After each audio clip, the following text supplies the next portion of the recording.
अंधेरीमध्ये बजरंग दलानं आंदोलन सुरू केलेलं आहे। आंदोलकांकडून इथे रास्ता रोको देखील करण्यात आला। ही दृश्य आपण या ठिकाणी पाहतोय। पोलिसांकडून आंदोलकांना पांगवण्याचा प्रयत्न केला जात आहे। लव्ह जिहादच्या विरोधामध्ये बजरंग दलानं हे आंदोलन छेडलंय। बजरंग दलाच्या कार्यकर्त्यांनी इथे रास्ता रोको करण्याचा देखील प्रयत्न केला।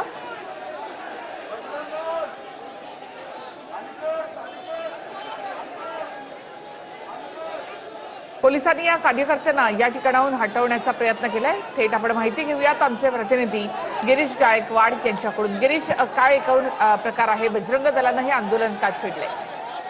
नक्कीच आपण पाहतोय या ठिकाणी निखिला आता बजरंग दलचे बरेचसे कार्यकर्ते जे आहेत ते अंधेरी स्टेशनच्या बाहेर जमा व्हायला सुरुवात झालेली आहे। पोलिसांचा देखील मोठा बंदोबस्त या संपूर्ण परिसरामध्ये तैनात करण्यात आलेला आहे आणि सगळ्यात महत्त्वाचं म्हणजे लव्ह जिहादच्या विरोधामध्ये यांनी या ठिकाणी आपण पाहतोय की एल्गार पुकारलेला आहे आणि अंधेरीमध्ये लव्ह जिहादचं जे प्रकरण आहे ते गेल्या काही दिवसांपासून सुरू होतं असा यांचा आरोप आहे आणि त्यामुळे पोलिसांकडे जाऊन देखील दाद मिळाली नाही असं सुद्धा बजरंग दलच्या काही कार्यकर्त्यांचा या ठिकाणी आरोप आहे, आक्षेप आहे आणि त्यामुळेच आपण पाहतोय की आता रस्त्यावर उतरून थेट जय श्रीरामच्या घोषणा ज्या त्या सुद्धा या ठिकाणी दिल्या जातात आणि बजरंग दलचे जे कार्यकर्ते ते कशा पद्धतीने आक्रमक झाले ते सुद्धा आपण या ठिकाणी पाहतोय। एकाला मारहाण सुद्धा या ठिकाणी होत असल्याचं आपल्याला या ठिकाणी स्पष्टपणे दिसतं। त्यामुळे हा संपूर्ण प्रकरण आता निवळून काढावं, ताब्यात घ्याव्या कार्यकर्त्यांना, यासाठी पोलिसांची देखील जी कुमक आहे ती सुद्धा या ठिकाणी वाढवल्याचं जे चित्र आहे ते आपल्याला स्पष्टपणे दिसतंय।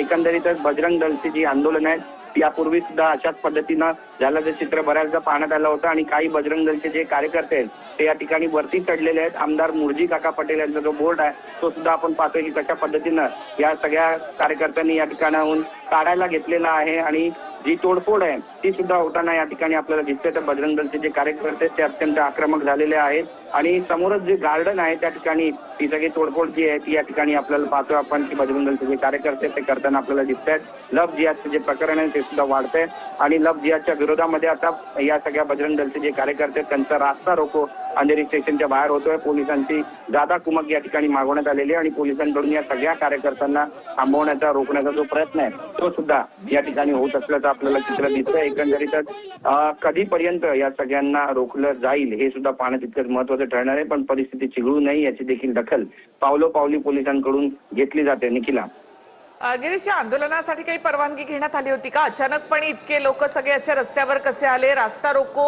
या ठिकाणी करण्यात आलेला आहे। पोलिसांना या सगळ्याची काही कल्पना होती का?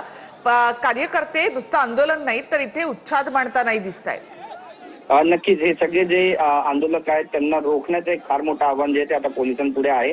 या आंदोलनाची पूर्वकल्पना पोलिसांना देखील नव्हती असं समजते आणि त्यामुळे इतक्या मोठ्या प्रमाणामध्ये हा जनसमुदाय या ठिकाणी कसा पोहोचला हा देखील आताच्या घडीचा सगळ्यात मोठा प्रश्न आहे। आपण पाहतोय की हजारोच्या संख्येने बजरंग दलचे जे कार्यकर्ते ते रस्त्यावर उतरलेले आहेत, हातामध्ये झेंडे, जय श्रीरामच्या घोषणा दिल्या जात आहेत। काही तरुणांकडून काही तरुणांना या ठिकाणी कानाखाली वाजवल्याचा जो प्रकार आहे तो सुद्धा कॅमेरामध्ये कैद झाल्याचं आपण पाहतोय। त्या ठिकाणी जे गार्डन होतं, सार्वजनिक संपत्ती होती, तिचं देखील कशा पद्धतीने गेटवर चढून या कार्यकर्त्यांनी नुकसान केले ते देखील आपण पाहतोय। एकंदरीत जो रोष आहे तो उफाळून आलेला आहे आणि हा रोष आता कधीपर्यंत संपेल आणि या सगळ्या कार्यकर्त्यांची धरपकड कधीपर्यंत होणार आहे आणि पोलिसांची नेमकी या सगळ्या संदर्भातली काय भूमिका असणार आहे हे सुद्धा पाहणं आता तितकंच महत्त्वाचं ठरणार आहे। आताच्या घडीचा सगळ्यात मोठा प्रसंग आहे, कारण अंधेरीमध्ये लव्ह जिहादचं प्रकरण या ठिकाणी झालेलं आहे। पोलीस त्यामध्ये दखल घेत नाहीयेत आणि या सगळ्यांचा विरोध दर्शवण्यासाठी आपण पाहतोय की बजरंग दलचे कार्यकर्ते रस्त्यावर उतरलेले, त्यांचा रोष जो आहे तो स्पष्ट दिसतोय।